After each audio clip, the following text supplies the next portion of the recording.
Bandai Namco has a shaky history when it comes to making anime games. From popular franchises like Bleach, Naruto, and Dragon Ball, they've managed to fail every single game they've released.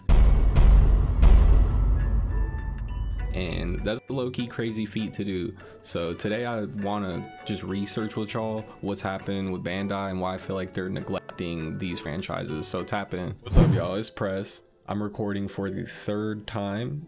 I'm gonna be salty if my recording messes up. Not gonna explain why. Let's pray it doesn't. Today's video, I got y'all a little treat. If you haven't seen my, I feel like so. If you haven't seen my last video, it's the state of Sparking Zero 2025, 10 minutes later. Check it out. I appreciate the love on that. I was like, oh shit, niggas came back for me. But today we're gonna be talking about why Bandai neglects games, like my thought process on it. This video was sparked because I was watching Christian Sata's video. I'll put it up here, and someone in the comments section said something and I started debating him, and I was like, nigga, this will be okay. I was looking at the size, like I said the n-word, it better be past 30 seconds. We'll see, bro. If not, I'll just bleep it out or something. But yeah, I was like, I want to make a video about this, so I got all my tabs open. I got some notes. Exit out of that. And let's get straight into the video. So my first point is just gonna be basically that these games sell pretty decently at first, and the fact they sell decently at first and put out like their little DLC season passes and we just buy it, they're more incentivized to not really update the game like that because they have other things to worry about, which we'll get into. But them knowing that we're just gonna buy the game over and over and over and over again, I hope the snapping didn't sound like shit, but over and over and over again, them niggas just gonna keep milking you. So that's my first point, and I got like two little sub points onto that. And one is, I don't know if you guys know what pump and dumping is in stocks, but usually when people pump and dump in stocks is they kind of just let's pump here, let's pump here, let's pump here, and it's usually in like very low stock, so like stocks that are like 10 cents or something like that. Think of these anime games as 10-cent stocks. Maybe some of them are 25 cents, like Sparking Zero or something, but they just do that. And the stocks, let's say they're low quality, and this is where pump and dump and quantity and quality kind of go hand in hand. They do a quantity approach over the quality, just like a pump and dump. Like they don't really care about the quality a lot of the times. They just want to pump it up, doesn't matter what it is, get people in, and then dip. And if you think about it, that's kind of what they do. They hype the game. Ooh, the third recording's kind of going crazy. This is a good analogy, but they hype the game up, nigga. They're like, oh wow, it's so good. They make all these empty promises, and then they dip. They get their money and they dip, and then we're left here to hang and dry and deal with the repercussions of what they did. Kind of like what's happening in Sparking Zero and every other anime game. Connections. So that's my first point. Let's get on to the second point. The second point is DBZ isn't the cash cow that it used to be. Now this point is a pretty important point because this is what I was debating in Christian Sata's comment section. Now if you do look up, I have one of these windows open, but this window is going to debunk what I'm going to say, what the guy was saying. So if you look up like Bandai's like best-selling video game or whatever, it should say like Pac-Man or something, but series, it's going to say Dragon Ball. Now you have to keep in mind Dragon Ball has not made much games besides Fighters, Kakarot, and Sparking Zero. So the bulk of their money is going to be coming from like Xenoverse.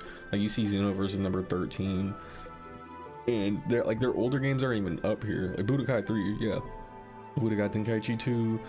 Like the bulk of their income, or not their income, of their like old sales or whatever, come from these older games. Like yeah, some of the newer games have a lot more sales, but it comes from, again, the older games. And this point matters because Bandai Entertainment is what funds them, and you can't factor in every part of Dragon Ball because not every part of Dragon Ball is a part of Bandai Namco Entertainment Inc., whatever. So keeping that in mind, look at me going through my windows. Keeping that in mind, Elden Ring and Dark Souls, if you can combine those as a series, is more popular, and you can look it up. I don't have it up here, but what else? Tekken was my point to that nigga, and even Naruto as of a little bit recent, just because of this game. But connections with shit, it doesn't even pop up on this list. But yeah, So Dragon Ball is not the cash cow it used to be.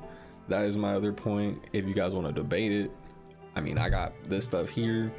Sure, Dragon Ball Dokkan in the phone games, but still, it makes a lot of money, but that's not the same, dog. I'm pretty sure it's not even in the same department. Like, maybe I'll look it up later. If I'm wrong, I'm wrong. My point kind of still stands, is it just ain't what it used to be.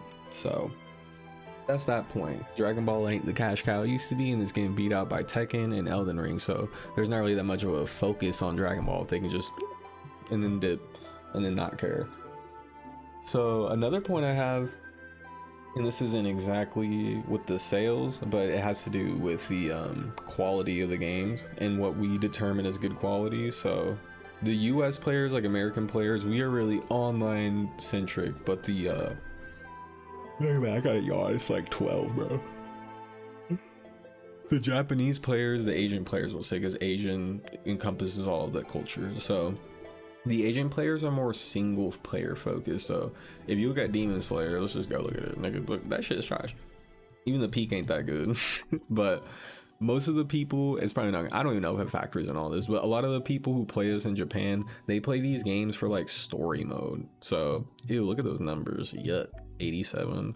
But most of these people play the games for single player mode, and a lot of the anime games have pretty decent single player modes. I heard Demon Slayer 2 has a really good single player mode. So what is a bad game to us could be a good game to them. Connections is a bad game all around, but a Demon Slayer could be bad to a lot of people here. But if all they did was the story good and it sold pretty decent in Bandai's eyes, they're like, we chilling, bro. We don't really need to update the game like that. It's kind of like how Storm 4 was. So they're like, we chilling, nigga. We don't really care about that.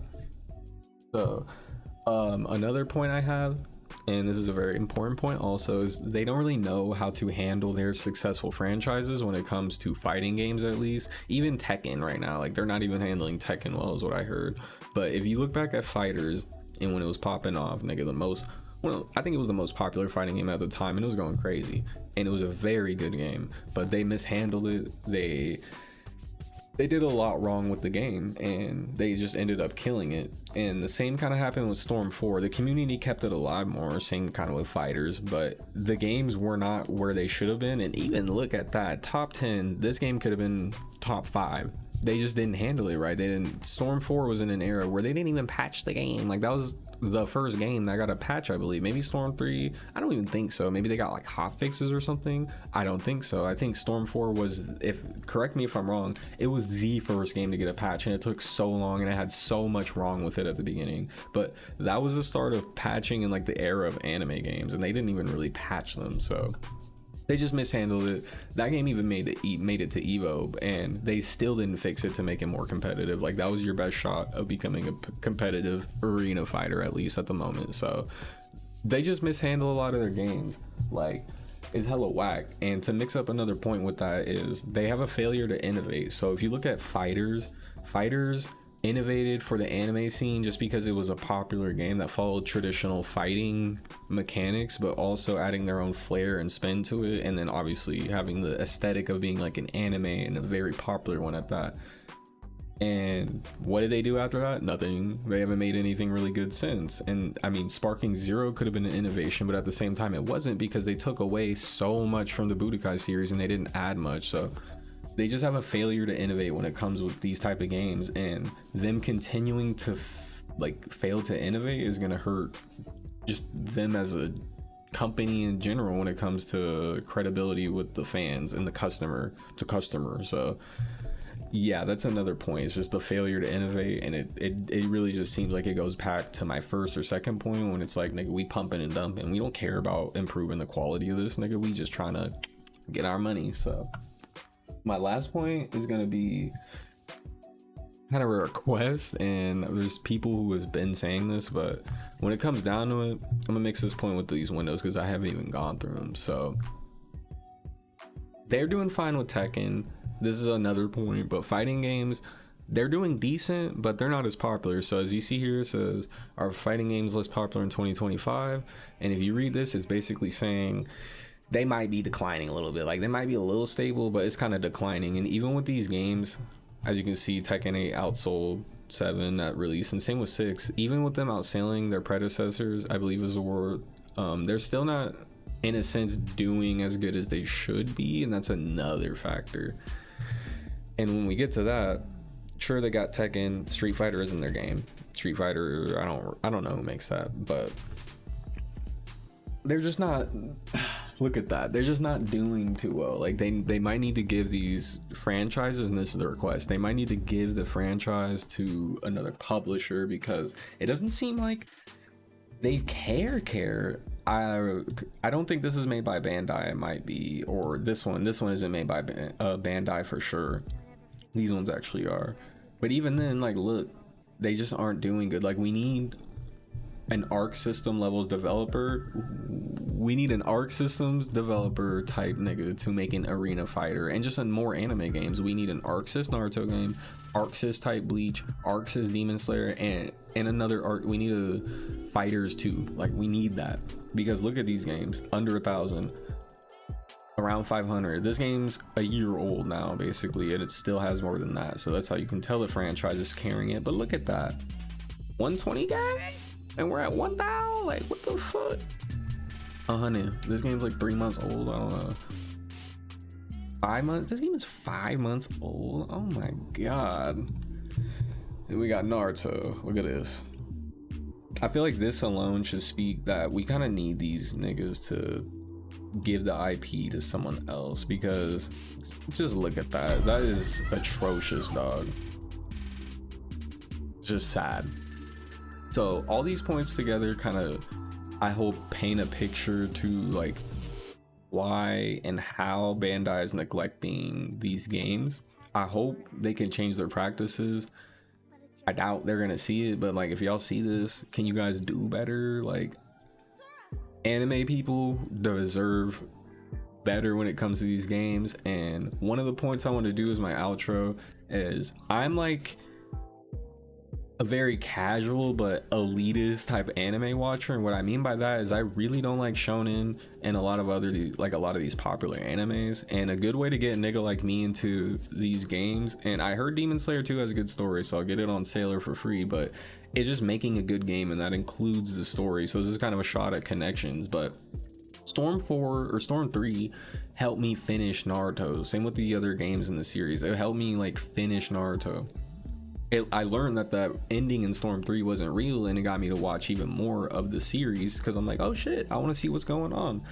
Not saying they need to copy Storm 3, but they just need to make good games, because niggas like me who don't have an inclination to watch anime most of the time, maybe we'll play the game, we'll be like, yo, this shit is fire, like, goddamn, I'm really trying to watch this show. If you're not making good games at all, these niggas ain't gonna want to play it. And I know anime is doing fine, but if you want it to do even better and you want your games to sell more, you guys really need to make a good game, and you have to do the full package. You can't just leave one out. Niggas like story, niggas like customization, niggas like good netcode. We just want a good game. If you can make a good game like on some Marvel Rivals type shit, and they have their own problems, y'all niggas be chilling. So like I said, I hope y'all enjoyed the video. I hope it was insightful, and I'm gonna be coming back with some fire in the next video. I hope y'all have a good one. Peace out.